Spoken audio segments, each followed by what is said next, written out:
हाँ तो दोस्तों, एक बार फिर से आपका स्वागत है हमारे चैनल बुकस्टाग्राम पर।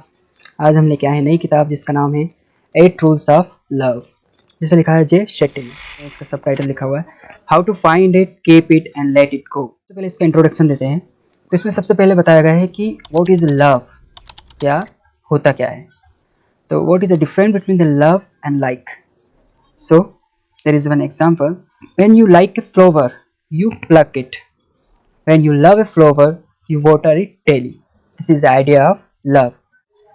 4 टाइप के आश्रम के बारे में बताया गया है कि उसके ज़रिए हम कैसे पूरे ये रिलेशनशिप और प्यार जो होता है, लव जो होता है, उसे हम समझ सकते हैं। तो there is a 4 type of आश्रम।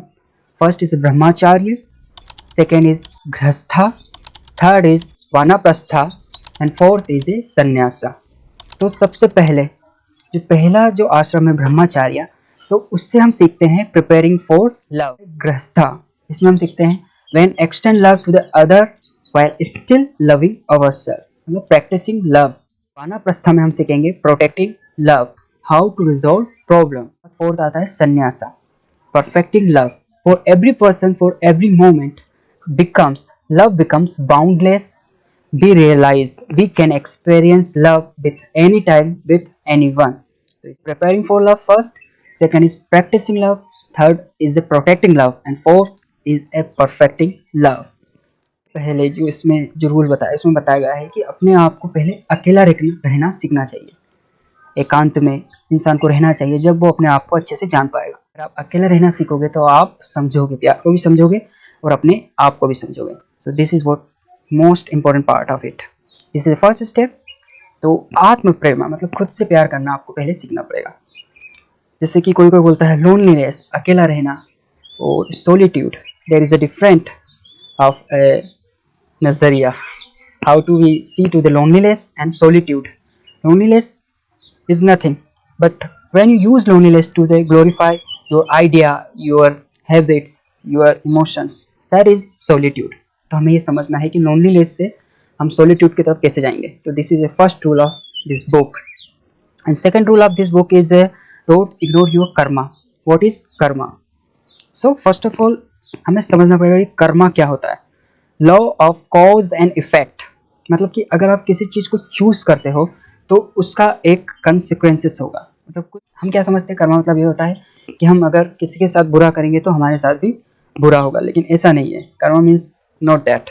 कर्मा मीन्स होता है कि अगर आपने कोई सा इंप्रेशन आपने शो किया है या कुछ भी आपने इफेक्ट किया है, मतलब कुछ भी कार्य आपने किया है, तो उसी हिसाब से वो कार्य आगे बढ़ेगा और उसी हिसाब से आपको रिजल्ट मिलेगा। जैसे कि अगर साल भर आपने पढ़ाई नहीं की है तो आप फेल हो जाएंगे, लेकिन आपने पढ़ाई की है तो उसके हिसाब से नंबर आ पाएंगे। तो this is a choice, karma is a choice, not a punishment और a rewards. Not about a punishment और रिवॉर्ड्स। जैसे कि हम कोई चॉइस बनाते हैं तो एक इम्प्रेशन होता है, एक इफेक्ट हम जनरेट करते हैं।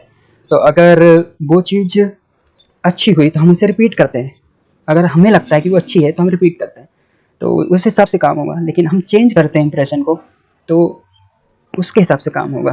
तो हम अगर इंप्रेशन चेंज करते हैं, अपनी चॉइस चेंज करते हैं, तो हम उसके कंसिक्वेंसेस और रिजल्ट को बदल सकते हैं। तो इस सेकेंड चीज़ में कर्मा के बारे में बताया गया। और कर्मा को हम कैसे पहचानेंगे उसके बाद इसमें इंटरेस्टिंग है parental gifts and gaps. Gifts मतलब कि हमारे पेरेंट्स ने हमें कैसे मतलब पाला पोसा है। अगर उन्होंने अच्छे व्यवहार संस्कार दिए हैं तो कहीं ना कहीं हम चाहेंगे कि दूसरे भी हमें उसी तरह ट्रीट करें। तो गैप मतलब कि अगर हमारे पेरेंट्स ने कुछ हमारे साथ अच्छा नहीं किया है तो हम चाहेंगे कि कोई कम से कम हमारी लाइफ में हमारा पार्टनर ऐसा हो कि वो उस गैप को फिल करे। तो इसमें बताया गया है कि गिफ्ट्स एंड गैप्स क्या होता है। तो लेकिन ऐसा नहीं होता है, ये हमारी सोच गलत है। हमें सोचना पड़ेगा, जो भी सॉल्यूशन है हम खुद निकालेंगे, कोई भी हमारा पार्टनर आके ये गैप या गिफ्ट्स हमें नहीं देगा। Third rule, define love before you think it, feel it और से इट। तो सबसे पहले हमें समझना पड़ेगा what is love. So love for some it means I want to spend a rest of my life with you, and for some people saying I love you means I want to spend the night with you. तो इसे समझना पड़ेगा कि अगर कोई I love you बोलता है तो उसके पीछे भी there is a reason कि वो आपके साथ एक दिन रहना चाहता है या आपके साथ पूरी जिंदगी रहना चाहता है। रूल फोर्थ, उसमें हम बताएंगे योर पार्टनर इज योर गुरु। तो सबसे पहले हमें समझना पड़ेगा कि what is the meaning of गुरु। तो इंडिया गुरुओं के लिए बहुत जाना जाता है कि बाहर से बहुत सारे लोग आते हैं यहाँ पे, हमारे यहाँ पे। और जैसे कि हमारे जो महान गुरु हुए हैं, रामकृष्ण जी हुए हैं, नीम करोली बाबा हुए हैं, वो बहुत सारे लोग क्या करते हैं, धर्मशाला में जो दलाई लामा है इनसे भी सीखने आते हैं। आपकी नैया भी समुद्र में फंस जाएगी, तो उससे लहरों से कैसे आपको आगे बढ़ना है, किनारे पे किस तरह आना है, तो ये सब गुरु सिखाते हैं। मतलब कि लाइफ लेसन सिखाना भी गुरु का दायित्व बनता है। तो आपका पार्टनर भी एक प्रकार से आपका गुरु है, अगर वो इन चीज़ों को समझे तो। कृपा माया जी ने बोला है कि most people don't listen with the intent to understand, they listen with the intent to reply. बहुत सारे लोग क्या होते हैं, चीज़ें समझने के लिए नहीं सुनते, वो आपको जवाब देने के लिए सुनते हैं। तो इसमें डिफरेंस होता है कि आप अगर किसी चीज़ को समझ रहे हैं और फिर जवाब दे रहे हैं तो उसमें फ़र्क होता है, और आप सिर्फ रिप्लाई या जवाब देने के लिए सुन रहे हैं तो उसमें फ़र्क होता है। नंबर 5 और रूल नंबर 5 क्या है, पर्पस कम्स फर्स्ट। तो सबसे पहले हमें समझना पड़ेगा कि हमारा उद्देश्य क्या है। तो we have to pursue our own purpose और dharma. Dharma is the interaction of passion, expertise and service. Dharma is not about any particular activity.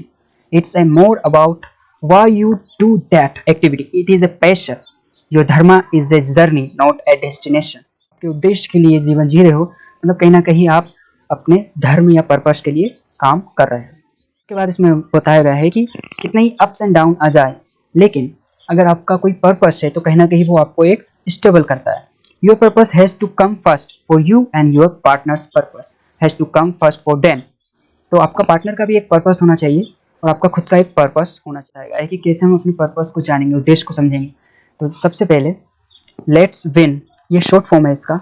तो L for learn, E for experiment, T for thrive और S for struggle and win. Let's win.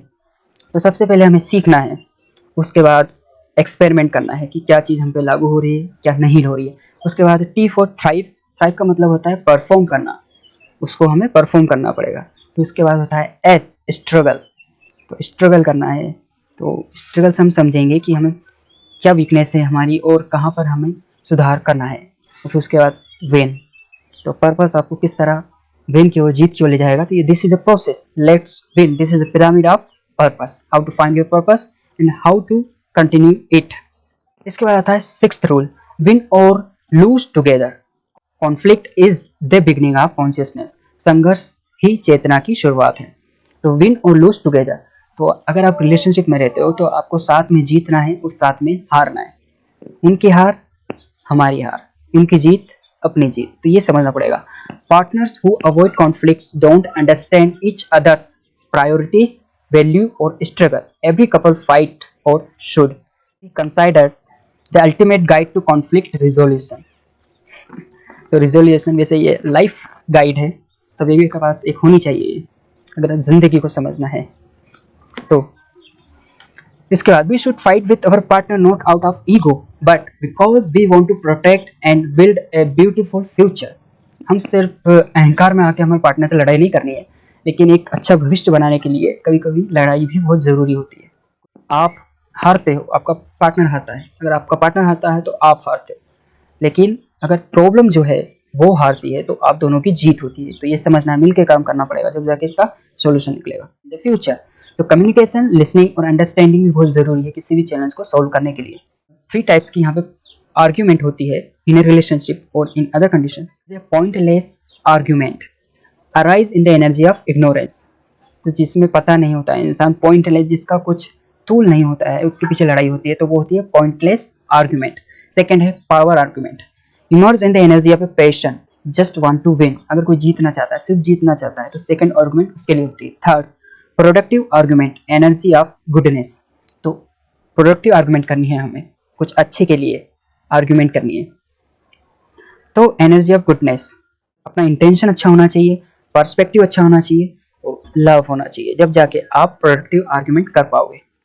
इसके बाद आता है rule number 7, you don't break in breakup.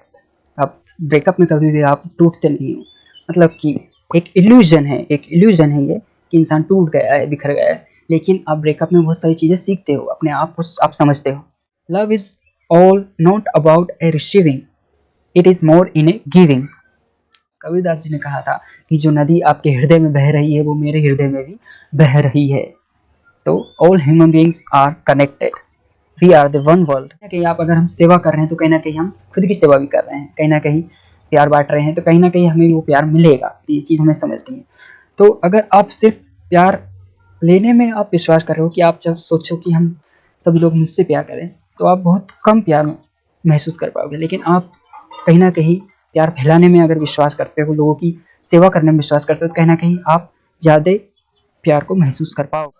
जो हमारा zone है उसे बढ़ाना पड़ेगा। तो कंफर्ट जोन में है हम अभी, तो हमें आगे बढ़ना पड़ेगा। तो हम प्यार की जो स्प्रेड है उसको ज़्यादा बढ़ा पाएंगे। तो सबसे पहले फैमिली से फ्रेंड, फ्रेंड से कलीग्स, कलीग्स से स्ट्रेंजर, स्ट्रेंजर से ऑर्गेनाइजेशन और ऑर्गेनाइजेशन से द अर्थ।